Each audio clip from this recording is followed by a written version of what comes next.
Po, Good ma'am. afternoon po, ma'am. Afternoon, ma'am. Good afternoon po. Afternoon po. Afternoon po, ma'am. Afternoon po, ma'am. Okay, yes, good afternoon. Afternoon po, ma'am. Good afternoon po. Good afternoon, ma'am. Good afternoon. Good afternoon po, ma'am. Good afternoon.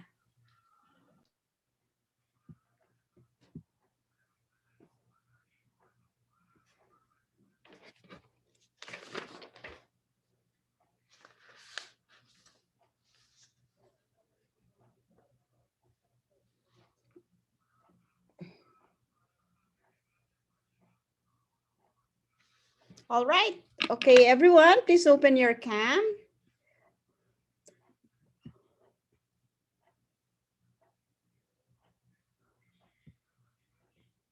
Okay, may I see you? I'm checking the attendance. Okay, Miss Secretary, who is our absent today? Kanina po wala is si Badron, Cortez, Petron, and Fidelis po. All right. Are they here now?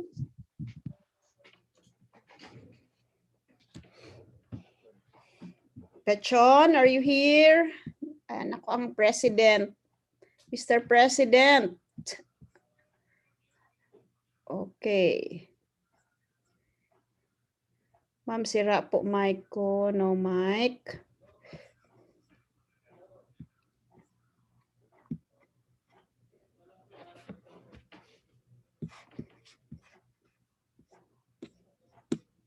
Okay, open your cam.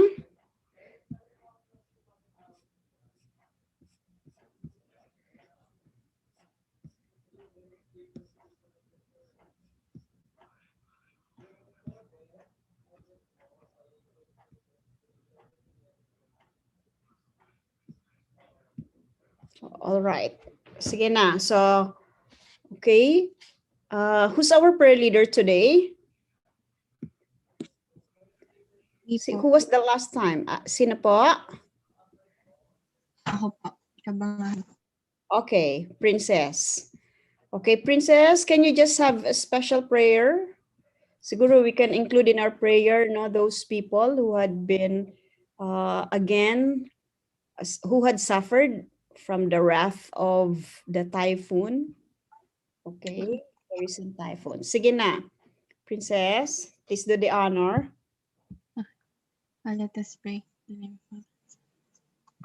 Father, we give you thanks that you allowed us to work together and serve you. May our weekend be restful, productive, and replenishing in every way. May your love and grace continue to guide us in everything that we do today and in the future. And may you keep safe and warm our families in the Philippines. I ask that you send your angels, people, and timely practical help to those who may be affected by the typhoon. Please prevent it from causing more damage and tragedies in our nation. Please make the sun shine again. We pray in Jesus' name. Amen.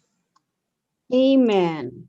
Okay, thank you so much for that heartwarming prayer, Princess. Okay, make the sun shine again. Okay, so right. Actually, we just really do not know, right? With this year 2020, what else, what must be, okay, else do we have to expect for the year 2020? It really is testing us. It is testing our strength. What else? Our resilience, our, okay, people's endurance, people's strength. Ayan. And we say, right, since our topic is all about mental health, it is really also challenging our mental health, right? Whether, okay, we be that mentally strong still and healthy, okay? So what do we have to do? Maybe later we will try to, okay, come up with some things, what we can do best so that we be able to, one, address head on, perhaps accept, and maybe look beyond the purpose and the meaning. Why are all these things happening? And most especially, okay, that we remain strong and steadfast. Strong and steadfast amidst the many trials that are happening now. Okay?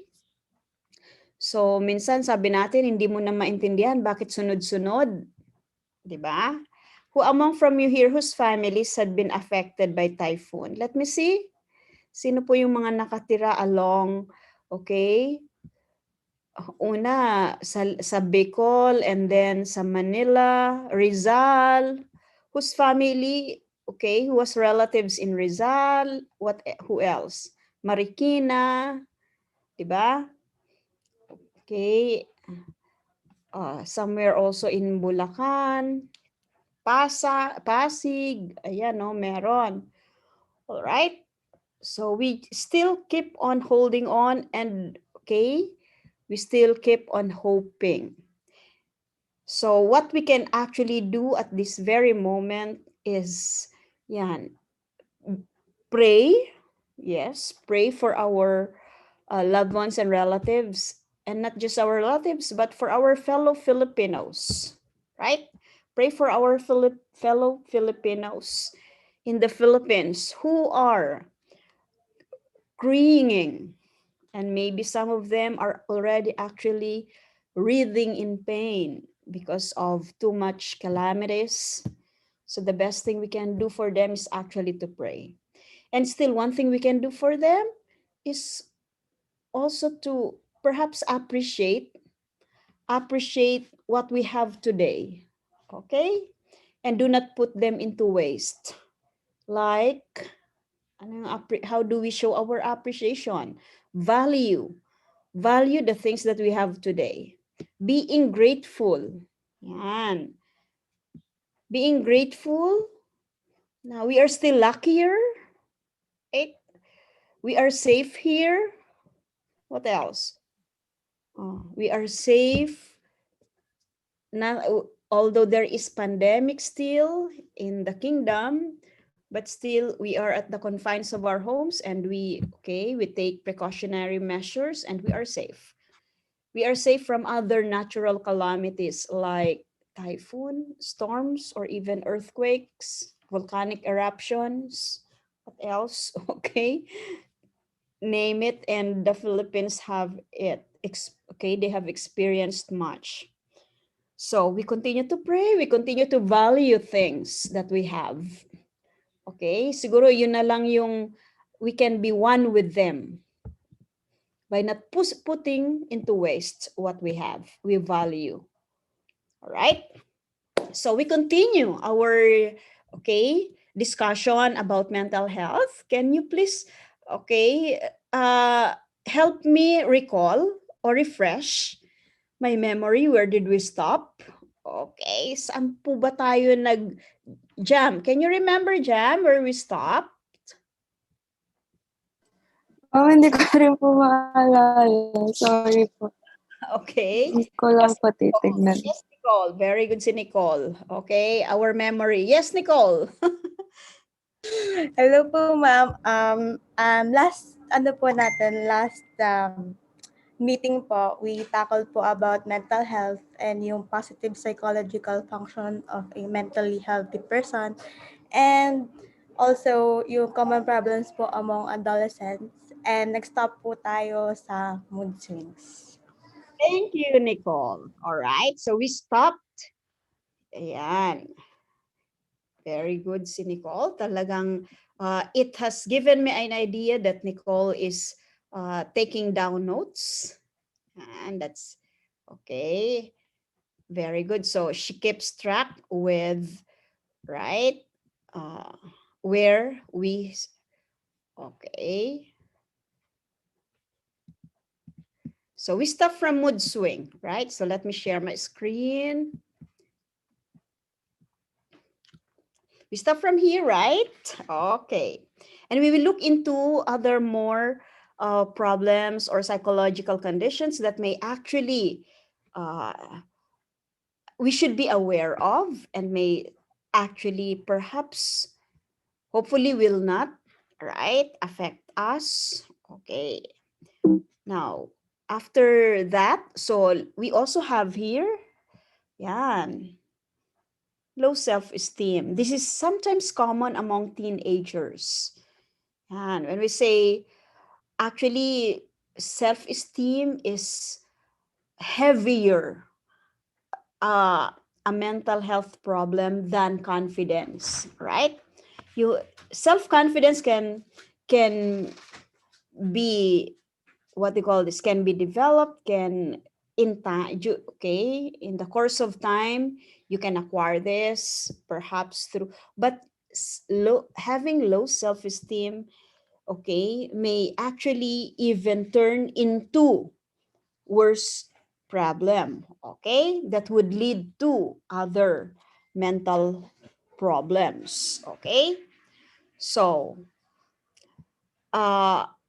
some of, or if not most, may just have low self-confidence. It's okay. Yung self-confidence, yung bang you cannot talk perhaps in front of audience, okay, or bigger audience, nanginginig ka, you are shy. But yung low self-esteem, yun na yung mababa ang tingin talaga sa sarili. Okay, so may I say that in Filipino? And that is quite not, it is not really good to put down yourself, right? If there is one person, first person who should believe in you, it is actually yourself, right? So, yun, yung when you label yourself, I am not I am not smart enough, I am not good enough, I'm not pretty enough, I'm not talented enough, I cannot do it, I must be perfect, nobody loves me. Okay, that is really putting down your self-esteem. Okay, and who can tell me, sige, I want to hear it directly from, okay, from you guys. Siguro you have an idea as young teenagers, right? What could be really the cause of having low self-esteem? Bakit nagkakaroon yung iba, imbis na i-uplift niya yung talagang sarili niya, pinuput down niya? Okay? What could be some factors that must be affecting or contributing to this problem? Any volunteer?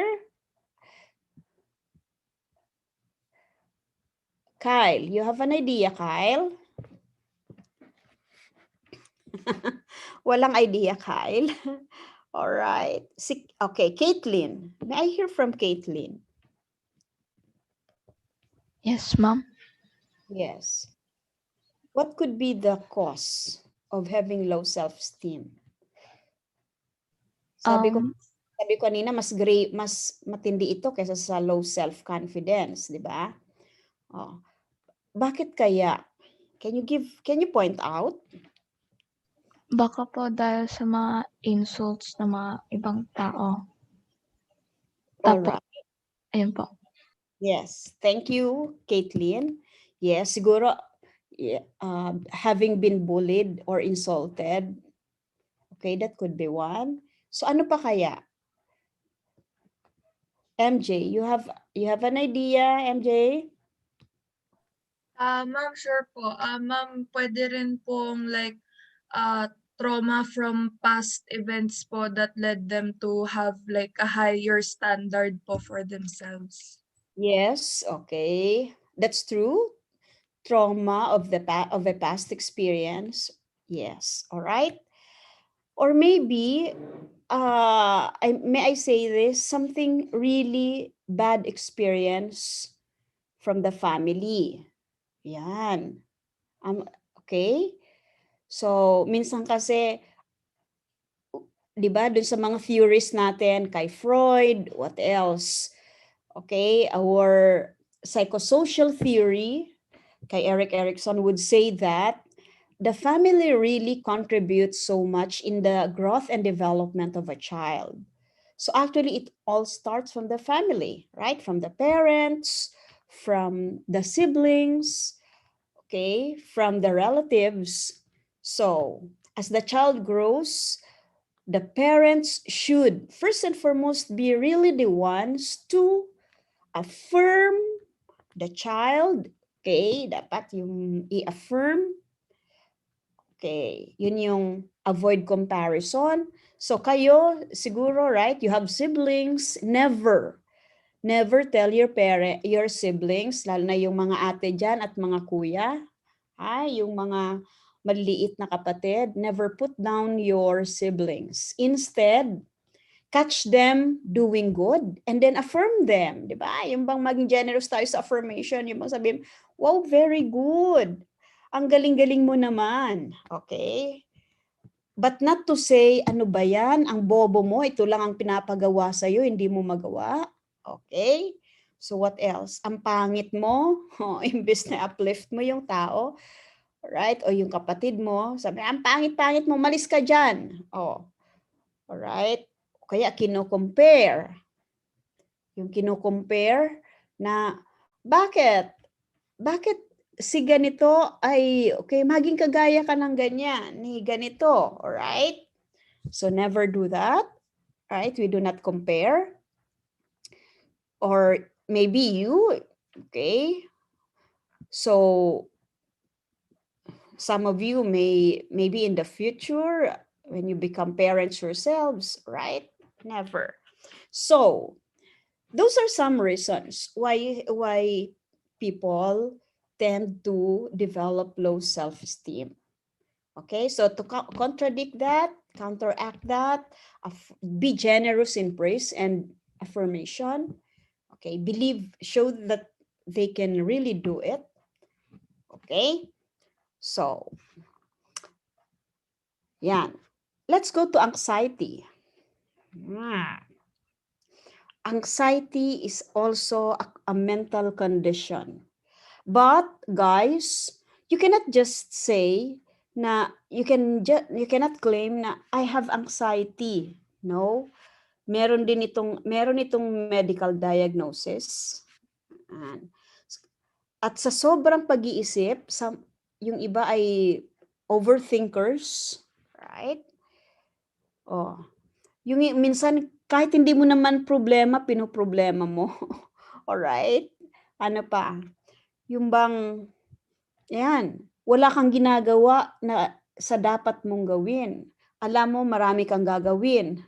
Meron kang ipapasa, may test ka, may performance task ka, may portfolio ka, meron kang ano, pero you are not doing anything about it. Sometimes, when things get piled and you become worried and, anxious of these many things, ayan, kaya nagkakaroon ng siguro slight anxiety. Yung bang, ang worst anxiety, yun yung hindi ka na nakakatulog, hindi ka na nakakakain, meron ka nang nararamdaman sa katawan, right? You are already shaking or sometimes, okay, in a single movement, nagugulat ka, o kaya napapatulala ka. You cannot think right. That is a severe anxiety. Now, to avoid this, ayan, what can you suggest in order to avoid developing anxiety? Vinay, what can you suggest? Ma'am, I would talk to someone about it or start looking at more positive sides in situations rather than torturing myself by thinking of all the stuff that could go wrong. Or if I'm really just fed up already, you can try to talk to someone to help you feel at ease. Okay, yeah. Thank you so much, Vinay. That's a very good, okay, for sharing that. Very good thought. That's true. You can talk it out to someone, right? The best way actually is to relieve yourself from anxiety or worries is to talk it out. Yan. So, and yun, think about positive things rather than negative things. That's also very good. What else? What about you, Jairus? What can you suggest? Ma'am, para po sa akin po, like, if you're anxious or if you're worried about something that can be accomplished, then for me, ma'am, just stay calm and do it. Pero if you are like worried about something na or anxious about something that like parang can't be accomplished, like yung sinabi niyo po ma'am, like you're worrying about the little things that isn't our problem, then for me ma'am, I would just leave it because since it's not my problem, I would just leave it and let it like parang go away po ma'am. Yes, okay, thank you. Oh, I like what you said, keep calm. Yan. 'Di ba? Uso naman yung tagline na yan, keep calm. That's true, keep calm, but do not, okay, keep calm in such a way, you pause for a while. If things are already, okay, pause, and then just be calm, relax, maybe divert your whatever you are worrying or thinking, divert to something yan, productive. Yun yung you develop a hobby, okay, and do something about it. Keep calm and do something about it. Keep calm and manage your time, right? Yung bang do something about it. How do you do something about it? Manage your time. So that one, okay, for example, in your case, as students, yung iba, sabi, may anxiety na kasi ang daming ginagawa. Bakit maraming natatambakan? Okay, siguro, yan, procrastination. So do not procrastinate. Instead, manage your time. I will do this, okay, maybe for 2 hours, I have to do my task. I will get away okay, have no gadgets with me. Take away all those gadgets so that you can get focused. Just devote 2 hours of your time to do your tasks. I tell you, that would be effective, right? Yung wala kang ibang gagawin kundi siguro mag-review o okay, for 2 hours. So after 2 hours, it's okay. You can already play games. What else? You can do other things you wish. Basta matapos mo lang yung gagawin mo. So this would, you know, free you from being worried or anxious that things are piling up, tasks are, okay, takot ka na, baka hindi ka makasubmit, o baka okay, and so on and so forth. All right. And that is true also, yon. Yung hindi mo kailangang i-worry, please, okay, do not worry. Sabi nga sa Diyos na lang natin, dasal natin. Okay, eto. Some may be actually experiencing this, guys. Eating problems. You see, this is also a form of mental health. There are 2 eating problems that people may experience now. Yung anorexia nervosa and bulimia nervosa. What are these 2? Yan, yung anorexic. If you are anorexic, my God, even if you are not that overweight, you are not that fat, what you look, okay, how you look at yourself is parang ikaw na ang pinakamatabang tao sa mundo, na ayaw mo nang kumain. All right? So that is already a mental disorder. There, parang the great singer, Carpenter, died for this. Very popular na siya at kaya lang naging anorexic siya. Okay? So, do not be too conscious of your how you look, how your body. Kasi sometimes yung iba, yan, ayaw nang kumain dahil tataba siya. Okay? So, Jillian, okay, Jillian, do you have limitations in what you eat? Sometimes po, ma'am, but I always make sure that I eat healthy, parang balanced meal po, ganun.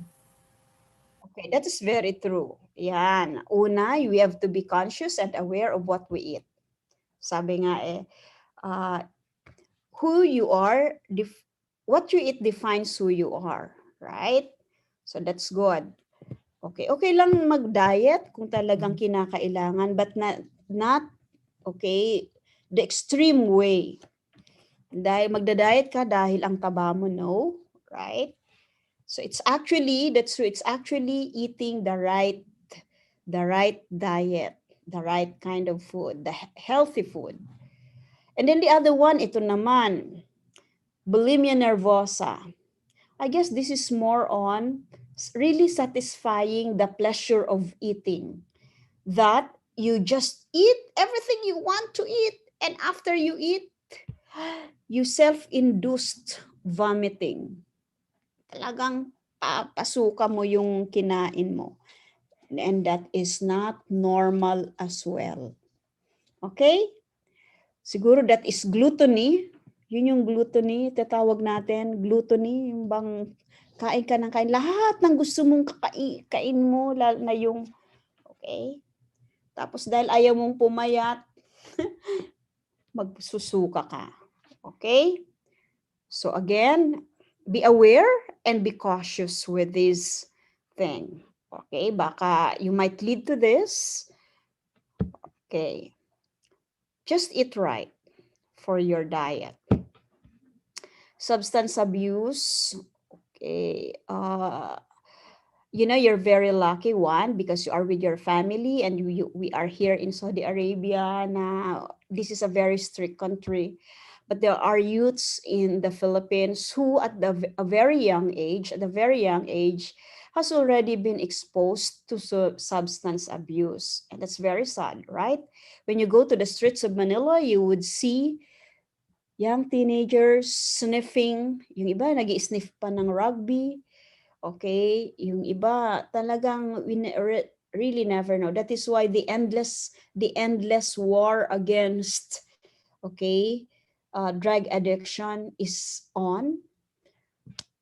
So when you get back to the Philippines, okay, you will be witnessing this, but I hope, right, you will keep your what do you call this, yung willpower, strength, not to try it, kasi once you try it, doon nagsisimula actually yung pasubok-subok na yon hanggang sa hinahanap-hanap mo na. Kaya nga tinatawag siyang addiction. Because you would really get addicted to it. Right? And finally, you would, okay, that is already an abuse and an addiction. Okay. So, I will not be dwelling on this. We go to the last one, which is depression. Ayan. Ito yung sinasabi ko, depression could actually be misused, misunderstood. It could be misused, abused, and overused. Right? Kasi lalo na yung iba, normal na lang sa kanilang sinabi, nade-depress ako, may depression ako. Okay. Ito nga ba yung depression? So, let me, okay, we have here,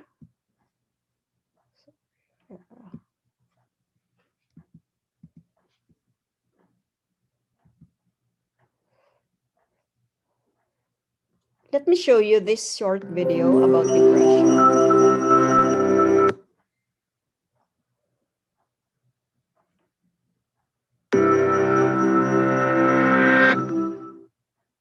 Depression is the leading cause of disability in the world. In the United States, close to 10% of adults struggle with depression. But because it's a mental illness, it can be a lot harder to understand than, say, high cholesterol. One major source of confusion is the difference between having depression and just feeling depressed. Almost everyone feels down from time to time. Getting a bad grade, losing a job, having an argument, even a rainy day can bring on feelings of sadness. Sometimes there's no trigger at all. It just pops up out of the blue. Then circumstances change, and those sad feelings disappear. Clinical depression is different. It's a medical disorder, and it won't go away just because you want it to. It lingers for at least 2 consecutive weeks and significantly interferes with one's ability to work, play, or love. Depression can have a lot of different symptoms: a low mood, loss of interest in things you'd normally enjoy, changes in appetite, feeling worthless or excessively guilty, sleeping either too much or too little, poor concentration, restlessness or slowness, loss of energy, or recurrent thoughts of suicide. If you have at least 5 of those symptoms, according to psychiatric guidelines, you qualify for a diagnosis of depression. And it's not just behavioral symptoms. Depression has physical manifestations inside the brain. First of all, there are changes that could be seen with the naked eye and X-ray vision. These include smaller frontal lobes and hippocampal volumes. On a more micro scale, depression is associated with a few things: the abnormal transmission or depletion of certain neurotransmitters, especially serotonin, norepinephrine, and dopamine, blunted circadian rhythms, or specific changes in the REM and slow wave parts of your sleep cycle, and hormone abnormalities, such as high cortisol and deregulation of thyroid hormones. But neuroscientists still don't have a complete picture of what causes depression. It seems to have to do with a complex interaction between genes and environment, but we don't have a diagnostic tool that can accurately predict where or when it will show up. And because depression symptoms are intangible, it's hard to know who might look fine but is actually struggling. According to the National Institute of Mental Health, it takes the average person suffering with a mental illness over 10 years to ask for help. But there are very effective treatments. Medications and therapy complement each other to boost brain chemicals. In extreme cases, electroconvulsive therapy, which is like a controlled seizure in the patient's brain, is also very helpful. Other promising treatments, like transcranial magnetic stimulation, are being investigated too. So if you know someone struggling with depression, encourage them, gently, to seek out some of these options. You might even offer to help with specific tasks, like looking up therapists in the area or making a list of questions to ask a doctor. To someone with depression, these first steps can seem insurmountable. If they feel guilty or ashamed, point out that depression is a medical condition, just like asthma or diabetes. It's not a weakness or a personality trait, and they shouldn't expect themselves to just get over it, any more than they could will themselves to get over a broken arm. If you haven't experienced depression yourself, avoid comparing it to times you've felt down. Comparing what they're experiencing to normal temporary feelings of sadness can make them feel guilty for struggling. Even just talking about depression openly can help. For example, research shows that asking someone about suicidal thoughts actually reduces their suicide risk. Open conversations about mental illness help erode stigma and make it easier for people to ask for help. And the more patients seek treatment, the more scientists will learn about depression, and the better the treatments will get.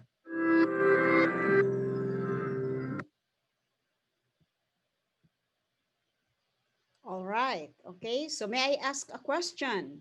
Tatawagin ko yung mga hindi nagpapakita. Okay. So one question is, all right, what is that perhaps new thing you have learned about depression today? Okay. If there is one new thing you have learned about depression today, what it is? Okay. Can I hear from Joseph Panuela? Joseph?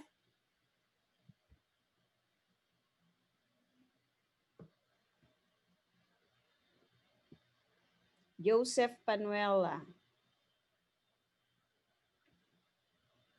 Wala si Joseph. Hello po, ma'am. Sorry po. Yan. Kala ko wala. Absentan kita sa record ko. Okay. Oh. What one thing you've learned out from that video?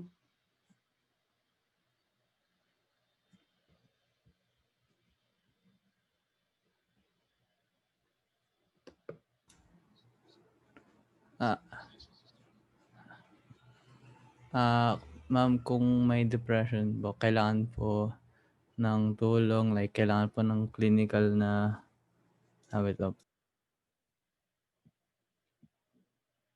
dapat clinically diagnosed po. Yun lang po hindi ko po masyado maalala. All right. Okay. So dapat clinically diagnosed, and that is true, right?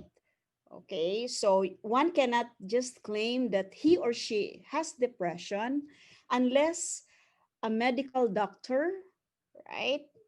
A psychiatrist, or even a neurologist, right? It's neurologist. Kasi there is a diagnosis of the brain's condition, shapes, and everything. Meron silang sinusundan yan, right? How, okay, the physical condition and appearance of the brain if one has a depression, right? Nakikita yon. All right. So, what else? What have you gained from that video? Okay, that you've watched. May I ask, sige, can you chat? Sige nga. I'll have this as your okay point for recitation today. So anyone can chat with you in the chat box. What one thing or essential thing you have gained from that video about depression? Okay, sige, chat it. Chat it.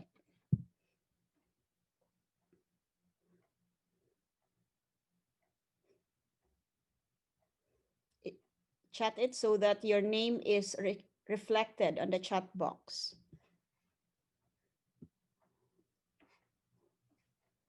Let me see. Okay. Depression is something scientists and doctors haven't explored that much. That's right. Okay.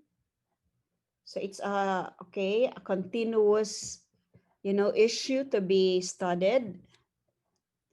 That depression is really just a medical condition and that it has physical manifestation in the brain. That's good.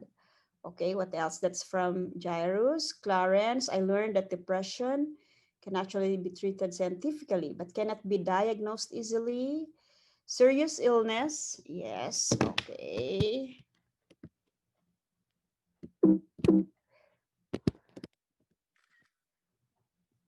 All right. So I learned that depression is serious, comparing that they're experiencing to normal feelings. Temporary feelings of sadness can make them feel guilty for struggling, okay? We can't compare depression from sadness because it's not how it works. Depression is sickness that needs to, yes, okay, 5 to 10 years before a person admits that, okay, he has depression. Nalaman ko po na may technology na nag-cure ng depression. Not just cure, but also diagnose, right?